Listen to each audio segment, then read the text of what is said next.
I'll introduce myself. I'm Jeroen Kuiper, General Manager from AllSecur. AllSecur is an insurance company in the Netherlands. It is part of the Allianz group. As you know, Allianz is a very huge company with 125 billion turnover and 1,800 billion investment money. So it's a huge company. And AllSecur is a new operation within the Netherlands selling insurances directly to customers. So not via intermediary or brokers, but directly via the online channel and via the phone. So we started about 10 years ago, in 2008. I was one of the founders of this company, and we now have 150 million turnover. So in the eyes of Allianz, this is just pocket money. We have 120 FTE employed, and we are selling car insurance and home insurance. And we have some nice products on the side, like roadside assistance on demand. So you're not having a subscription anymore. You can just pay when you have a breakdown for the roadside assistance, and you have a sort of an Uber app where people can assist you. And we just also introduced Pay How You Drive.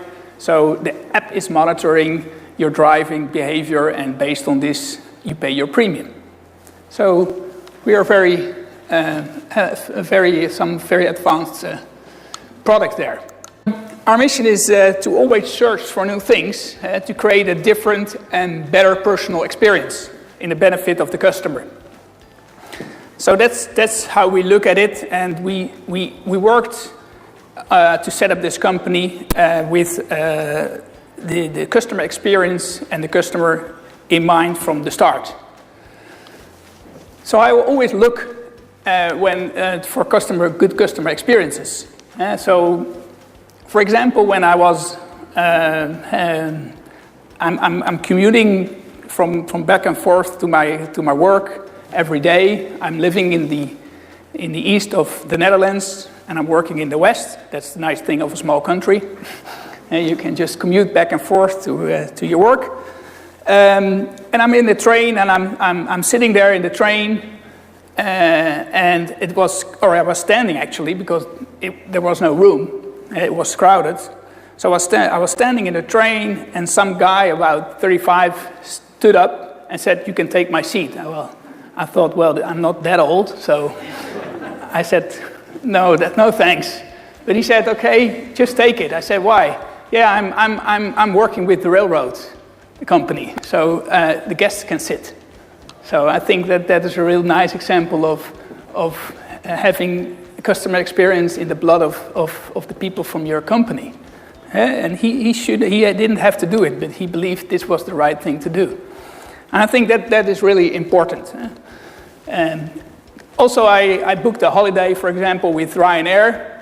It's always tricky with Ryanair, but of course they have good prices, and I have a family I have 4 kids, so price counts if you go on holiday. But of course things happened. The flight I booked was declined. They took it out. So that was, of course, a problem because I booked already everything around it. But the nice thing of Ryanair is that you can just go online, chat with them. They're reachable, and you can just rebook your ticket to another flight, and you get it from the same price. And they send you the new tickets, and you can just check them online. They verify it on the chat. Did you receive it? Is everything all right? And it's done. So I think, canceling the flight was not so a good experience, but they really solved it well, and I was really happy with it. So it was actually a good experience. So if we look at what our values are, these are not really our values, but these are how we do things. And we want to make things human. We want to simplify the life of our customer. We love communication. For example, we were 10 years ago already the first insurer who made their policy conditions readable for 90% of the customers. So that is one of the things. We want to have clear communication. I think that is really important.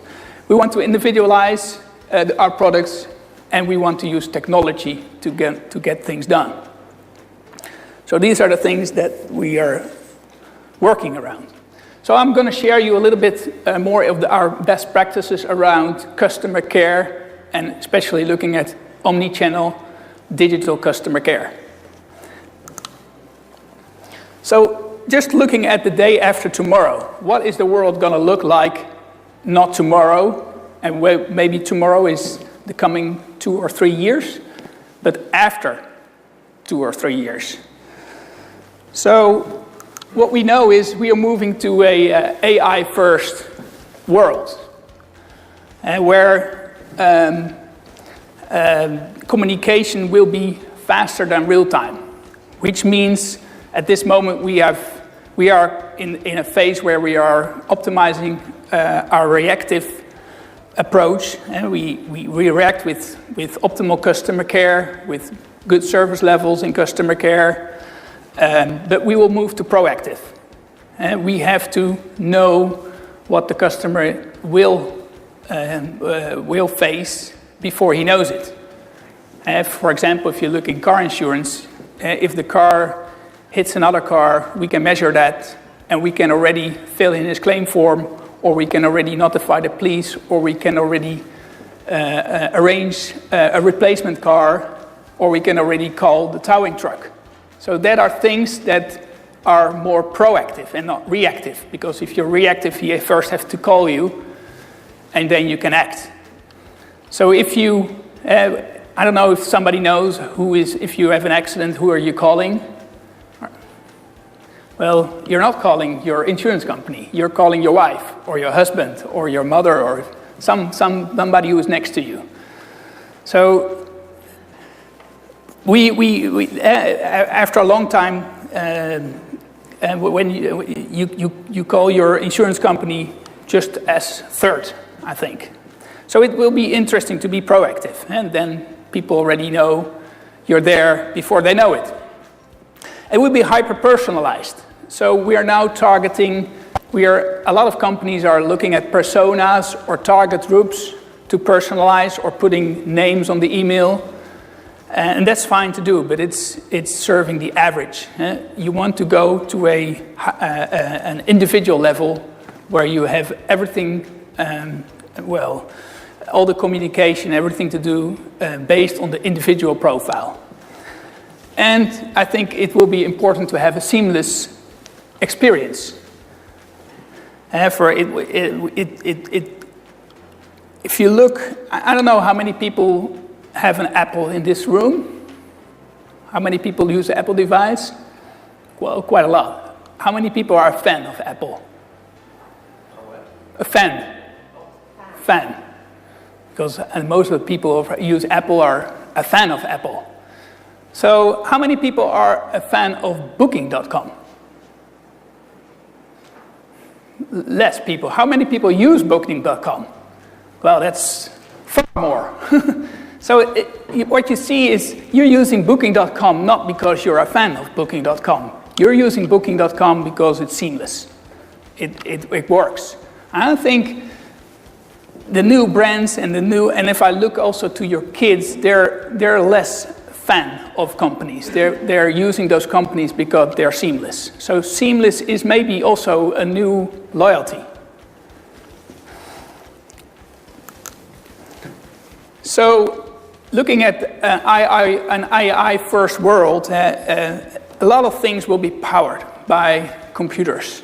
And computers can do a lot of things, and they can already do things in this space. They cannot do everything.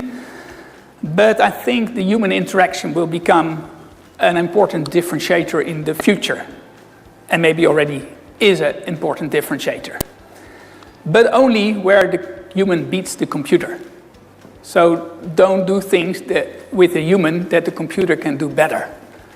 And the computer, and especially in looking at the AI world, can do a lot of things better than a human. it can have a lot more knowledge than a human. But where a human things that to be passionate, to be empathetic, to be fair, to be ethic, that are things that a computer cannot do yet. So that's the area where the human has to make the difference.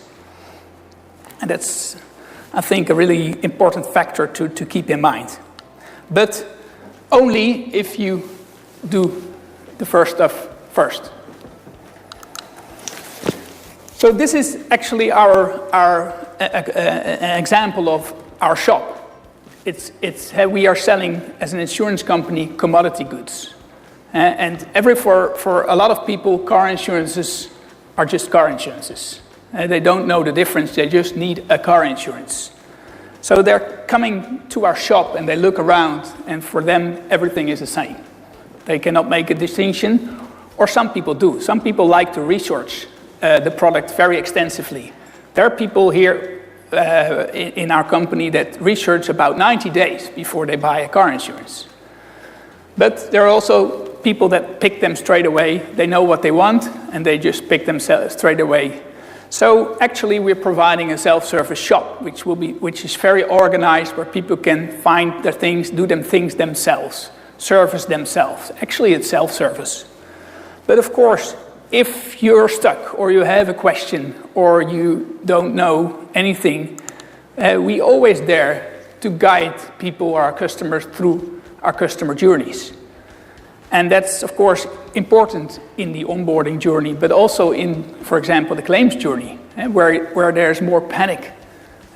People are, disturbed a little bit, and then they're needing guidance even more. And also what we learned from our claims journey is that people want to do it together. Of course, they want us to take care of their claim, but they want to participate. They want to do the journey together, provide us with information, help us to solve the problem about who is liable, etc., etc. So going together, or going through the customer journeys together with your customer in a continuous dialogue is very important. So we want to provide self-service, of course, because people like that. People like to do things themselves. But if they need us, actually, they should be able to contact us in one click. That's actually what we are looking for. At any time of the day, and whenever you are, and whatever you do. People are, of course, getting more and more demanding in this area. If you look, for example, to a company, Coolblue in the Netherlands, it's like Amazon. If you order before 12 o'clock at night, it's delivered the next morning. So once you've discovered this, you're getting more demanding. My son was last weekend, he was looking for a bank statement because he had to go abroad. And he said, I'm going to the bank. I said, well, it's Sunday. Oh, is the bank not open at Sunday? Okay, that's new. He was thinking that everything would be open on Sunday, but the banks are not open on Sunday. But people are expecting it, and I think you have to prepare for it. So looking at our company, we are open till 10 o'clock every evening on Saturdays, and we're now doing a pilot also to be open at Sundays. And it doesn't have to be on all channels, of course. You can also say, okay, I'm open at certain channels, like chat. People can do chat at home, so that makes it more easy to facilitate. But people expect that you are available. And also, you want to meet your customers where they are. So where are the customers?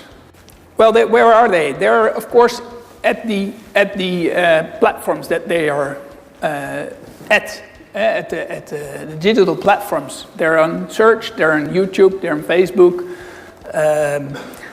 But in the future, they will be on the digital assistants. I don't know if you followed the Google I.O. recently, But the digital assistants will be the interface of the future, probably. I don't know if all the other interfaces will disappear, but it will be an important interface. So you should be able to interact with this interface. So if you are in this interface, we look for our customers where they are and provide a lot of content in the digital space. So we can be found, we can be searched, and that's, I think, real important, and lead them to our shop, which is actually a self-service shop. Within the shop, we provide, of course, self-service, but if they need help, we help them via WhatsApp, via chat, via Messenger. I think those three will be the main communicators in the future. And, of course, provide a bot behind those channels to replace actually some of the tasks an agent can do. So if you look at where their customers are, I don't know, I also looked it up for the UK. For example, if you look at WhatsApp, 85% of the people that had an Android device in the UK have WhatsApp installed. And about 55% of the other devices have WhatsApp. So if you, for example, look at WhatsApp, 60-70% of your customer base has this communication channel available on this phone. So how many of you are using WhatsApp for company communication with customers? 1. So 60% of the customers, 70% of the customers are on this platform, but you're not communicating with them at this platform. And I think that you have to look where customers are and attach and connect with them on those platforms where they are. So Facebook, how many people have a customer care page on Facebook? 1, 2, 3, 4, 5. So it's a platform where, of course, the majority of the people are. So why don't open a customer care shop on Facebook? It's quite easy, and it connects to your customer. And it changes also quickly, because what you see already, we talked about Amazon, it's 20-year available, but WhatsApp, for example, is only 9 years there. So within 9 years, and it even goes quicker, I think, if you look to the next generations, they switch from platform quickly. So you have to be able to adopt and use the platforms where your customers are using. So in the omni-digital space, we don't dictate any platforms or communication channels. We just want the customer to choose the communication channels, but we want them to be all available so they can reach us within one click. I think another important thing is a lot of customers are not using the same channel every time. It depends on the moment. For example, if you are in an accident, most of the time you're shaking a little bit, and you're not using WhatsApp. You're just calling. If you call your insurance company, your call. But on the other hand, if you notify a claim in the evening, maybe it's far more convenient to do that via WhatsApp. So people are switching or using different communication channels depending on the moment. And I think the challenge is that you can continue this conversation over those different communication channels. It's like a relation with somebody you know, or if you go to your wife or husband or somebody you know very well, if you visit him again and you don't remember his profile or you don't remember his name, you don't remember where you talked about, it is really difficult to continue the conversation. You start all over again. And I think from a company perspective, it's the same. You need to know what has happened in the past. You need to know your customer, and you need to be able to continue the conversation. So that's why it's important, I think, to build an intimate relation with your customer. And of course, it is based upon operational excellence and actually customer experience. The customer experience has to be seamless. It is a fundamental thing. And maybe it ends at this point, like with Booking.com. Sometimes this can be it. But of course, I think the challenge is also to put to make an emotional connection with the customer. And of course, it helps if you know the customer, because that helps to make this emotional connection. You know the customers, you can continue your conversation, and that makes it possible to if you have both in place, you can get a customer intimacy. So I'm just going to show you some best practices about how we built this and how we executed this strategy. So we built an omni-channel experience to further engage with our customers in the digital space, to enrich customer experience and improve customer satisfaction, but also to optimize our effectivity and scalability of our company. Because if you look at our company, it has 120 FTEs doing a full insurance company with its own P&L. We do marketing, we do operations, customer care, everything in one company, and it's only done with a staff of 30 people. And the other 60, 70 people are in the customer care center. So the customer care center is actually not very scalable. It scales up with the volume of the company. And we wanted to bring this down and make it better scalable. And of course, technology can help you to do this, but only if it doesn't hurt the customer relation.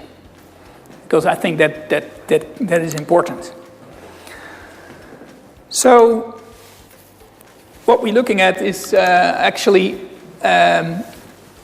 we want to manage all those channels. It doesn't matter, and probably new channels will pop up in the near future. And people can contact us, and we want to have a system in place that can handle all those contacts, from email, from all social media, from WhatsApp, from everything else. And that's actually a question. People can have that one click, and then they will enter into the agent desktop where the agent can answer the question. And of course, this agent desktop has to qualify the question, so it is routed to the right agent, which is available with the right skill. And the agent can answer this question quickly. And of course, we use Dimelo for this. Dimelo is also in the room, so you can also look at what's more behind this platform. And Dimelo connects with our chatbot. So the chatbot is actually the advisor of the agent. And the agent, it's his knowledge base, because that is important. So when we receive a question from whatever channel, the question is passed directly to the chatbot, and the chatbot will give already a suggested answer to the agent, and he can just pass it directly to the customer, or he can moderate it. So it's actually helping him to become more effective and efficient, and also to have a better quality of answers to the customer. So, but once that chatbot has learned it a little bit, we can, of course, also expose the chatbot to the customer directly. And we do that for a lot of things that are quite easy. Of course, if the agent is not available, the chatbot can do its work, because it's better to have nothing, or better to have a chatbot than to have nothing. But the chatbot, of course, has its limitations. It can do a lot of questions, and it can do, I think, 80% of the questions the customer asks, it can already answer quite properly. But of course, there are always situations that are too complex for the chatbot, And then the chatbot can pass the conversation to the agent. So if the chatbot doesn't know anymore, or the chatbot is not sure anymore about the question, he will offer the conversation to be passed to an agent. And the agent just gets the whole conversation of the chatbot in his desktop, and he can just continue this conversation.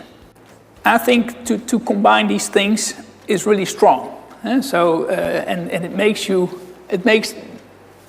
available 24/7 for a lot of the questions. And if your agents are available, you can also answer the emotional part and the more complex questions. So the agent will become more of an expert in this situation, and the chatbot will take everything that can be done by a computer. And I think this whole architecture, we implement that together with Dimelo, and the chatbot is powered by Benta. I don't know if you know the tool, but it's a real powerful and chatbot solution in the cloud. And we arranged that in 2 months. So it's quite easy to set up. So if you go to the chatbot will start, and it will try to answer your questions. But if he doesn't know anymore, he will offer you a chat to an agent. And then the agent will just in the same conversation will take over and finalize the conversation. So that's the part of the online side. If you go to the agent side, this is how the agent looked at it. It gets all the questions from the different channels in one inbox. So it's about all the digital stuff. It's about the emails, about WhatsApp, about everything. It's getting pushed to the agent. So the agent, the system determines if the agent is skilled to answer this question, but also takes the SLA into account. And I think it's really important to be quick, because I think one of the mistakes a lot of companies make is that they are serving phone a lot better than the digital channels.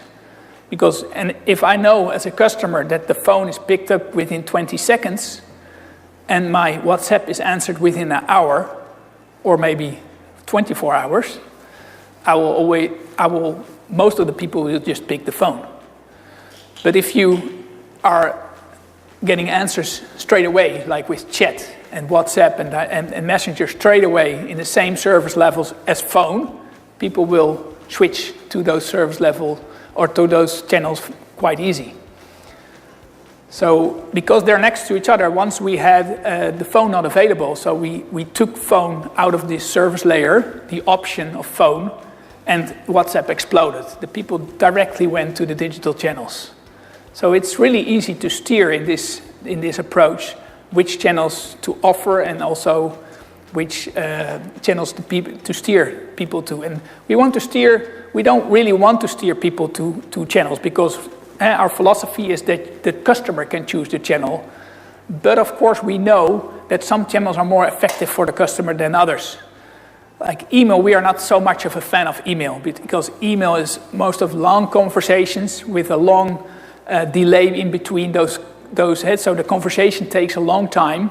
And of course, the synchronous channels are far more effective for the customer because your problem is solved straight away. And I don't know if you like to manage insurance, but even myself, if I do my insurance at the evening, I want to be finished at that evening. I don't want to continue with insurance the next day. It's already a hassle to start with it. You're already looking up to it for a couple of weeks. But then finally you get the energy to do it. And then you want to have it finished the same evening and not continue the next day. So the synchronous channels are far more effective to use in a lot of circumstances. So this is the inbox where you receive the messages. Then you have a screen where you can reply.